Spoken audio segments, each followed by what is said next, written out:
আজ ১২ রবিউল আওয়াল, পবিত্র ঈদে মিলাদুন্নবী। ৫৭০ খ্রিস্টাব্দের আজকের এই দিনে মহানবী হজরত মুহাম্মদ সাল্লাল্লাহু আলাইহি ওয়াসাল্লামের জন্ম হয় সৌদি আরবের মক্কায়। মা আমিনার কোলজুড়ে আবির্ভূত হওয়া মহানবী জাহেলিয়াতের অন্ধকার ঘুচিয়ে পৃথিবীর মানুষের জন্য দেখান তাওহীদের পথ। ৬৩২ খ্রিস্টাব্দের একই দিন ১২ রবিউল আওয়াল ইহলোক ত্যাগ করেন নবী করিম সাল্লাল্লাহু আলাইহি ওয়াসাল্লাম।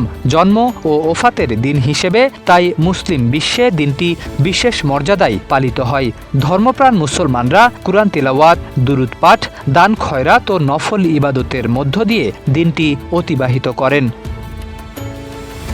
জন্মের আগেই বাবা আবদুল্লাহকে হারান মহানবী সাল্লাল্লাহু আলাইহি ওয়াসাল্লাম, আর মাত্র ৬ বছর বয়সে তিনি মাতৃহারা হন। তিনি এমন এক সময়ে পৃথিবীতে আগমন করেন যখন আরব সমাজ পৌত্তলিকতা, অজ্ঞতা, কুসংস্কার, গোত্রীয় হিংসা, অন্যায় ও নৈতিক অবক্ষয়ে নিমজ্জিত ছিল, যা আইয়ামে জাহলিয়ার যুগ নামে পরিচিত।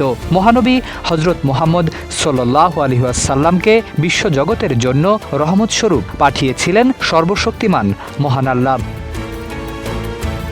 শিশুকালেই সততা, আমানতদারিতা, সংযম ও মানবিকতার দৃষ্টান্ত ফুটে ওঠে তার চরিত্রে, যা তাকে আল আমিন বা বিশ্বস্ত ও আমানতদার হিসেবে পরিচিত করে তোলে। ৪০ বছর বয়সে হেরা গুহায় মহানবী হজরত মুহাম্মদ সাল্লাল্লাহু আলাইহি ওয়াসাল্লামের ওপর প্রথম ওহী নাজিল করেন মহান আল্লাহ। মক্কার জীবনে তাকে ও তার অনুসারীদের নির্মম নির্যাতন সহ্য করতে হয়। পরে আল্লাহর নির্দেশে তিনি মদিনায় হিজরত করেন। নবুয়তের প্রায় ২৩ বছর ধরে বিশ্বনবী হজরত মুহাম্মদ সাল্লাল্লাহু আলাইহি ওয়াসাল্লাম মানুষকে সত্য ও কল্যাণের পথে আহ্বান করেন। অবশেষে ৬৩ বছর বয়সে মদিনায় তিনি ইন্তেকাল করেন। তার ওফাত মুসলিম উম্মার জন্য ছিল এক গভীর শোকের মুহূর্ত।